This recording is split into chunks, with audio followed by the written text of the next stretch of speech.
السلام عليكم ورحمة الله وبركاته. ازيكم عاملين ايه؟ حلقة جديدة. واحنا يا جماعة مش هنسيب اوبر في حالها. مش هنسيب اوبر في حالها غير لما تتعامل معانا كبني ادمين. مش هنسيبهم في حالهم غير لما يتعاملوا معانا كفعلا شريك. ما تقوليش انت شريك وبعد كده تديني على عيني وتاخد مني 50% وتكسب انت اكتر مني. عشان في حد قبل كده كاتب لي تعليقات بيقول لي ايه، بيقول لي انت مش عايز تدفع اوبر النسبه بتاعتها ليه؟ ما هي اللي جايبه لك العميل وهي اللي بتصرف على البرنامج وهي اللي بتعمل. انا شغال دلوقتي في السيلز وطبيعي ان اي حد وسيط بيبيع حاجه بيكون ليه نسبه. طب انت عاوز تقنعني ان اي سيلز ولا اي سمسار بياخد 50% من ثمن العقار اللي بيبيعه؟ يعني يبقى انا صاحب العقار وانت علشان هتبيع لي الحاجه تاخد مني 50% من ثمنها؟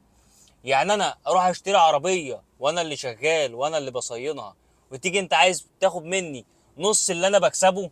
طب اقنعني ازاي؟ حتى لو انت اللي جايب لي العميل او حتى انت اللي بتدير البرنامج اللي انا شغال عليه. فاحنا يا جماعه جايين نتكلم النهارده عن الرساله بتاعه اوبر اللي بعتتها لكل الكباتن النهارده، لان اوبر خلاص شافت نفسها الكباتن كلها قافله التطبيق بتاعها. العملاء كمان خايفه تطلب على برنامج اوبر بسبب كل المشاكل اللي بتسمعها.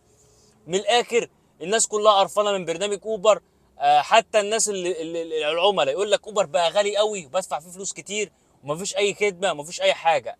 نفس الكلام السواقين بتقول لك اوبر اقل صافي دخل ليا، فعامله لك استطلاع الراي ده علشان تعرف راي الناس او علشان تعرف مشاكلهم ايه. فاحنا لازم نستغل الفرصه ديت ان احنا كلنا يكون مطالبنا واحده، كلنا نخش نعمل استطلاع الرأي ده. لان انت كون ان انت تشوفه وتكسل يا عم اعمل استطلاع، لا، احنا عايزين كل الناس تدخل تقول رأيها في الخدمة، ما تبقاش شغال كده وخلاص.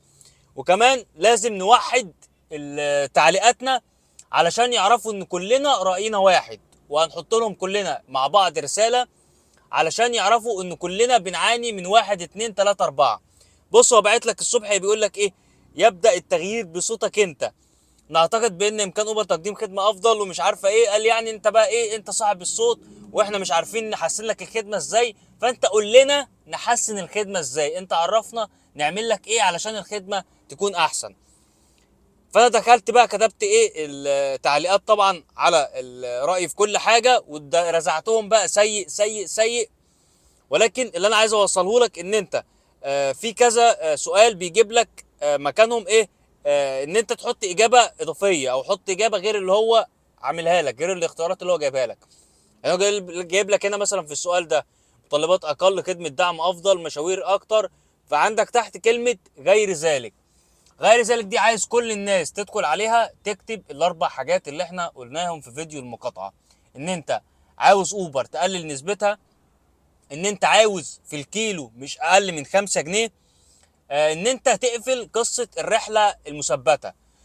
موضوع الرحله المثبته ده يا جماعه مستفز جدا، وخصوصا ان انت اي رحله فيزا دلوقتي او اي رحله العميل معاه خصم، الرحله ثابته مهما تلف بالعميل.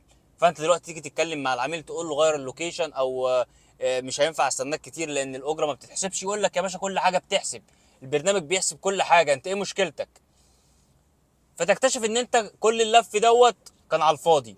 عندك وصلني بفديدي فاتح لك الرحله، عندك ان درايفر معرف العميل ان رحلته ثابته، فاي تغير في الرحله سواء في الوقت او في المسافه بيضيف لك، وانت ليك حق ان انت تضيف على العميل الفلوس. اما اوبر لا، يقول لك انا طالب اوبر ومن حقك تستناني ومن حقك تمشيني ومن حقك تنزل صاحبي هنا ومن حقك تعمل كل حاجه. فهتكتب كمان قصه تثبيت الاجره.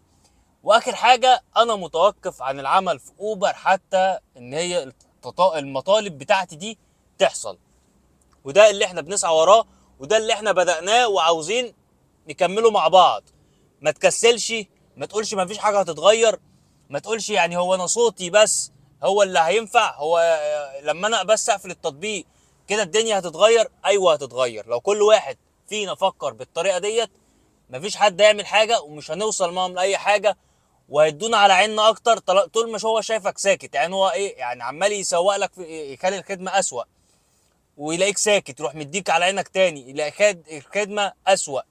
فخلاص هو شافك دلوقتي ان هو اي حاجه بيعملها انت بتقول له هعمل ايه؟ طيب ما انا مضطر وبنزل اشتغل. هعمل ايه؟ البنزين غلي، مش هعمل ايه؟ انا مضطر وانزل اشتغل. العربيات غليت، هعمل ايه؟ ما انا مضطر.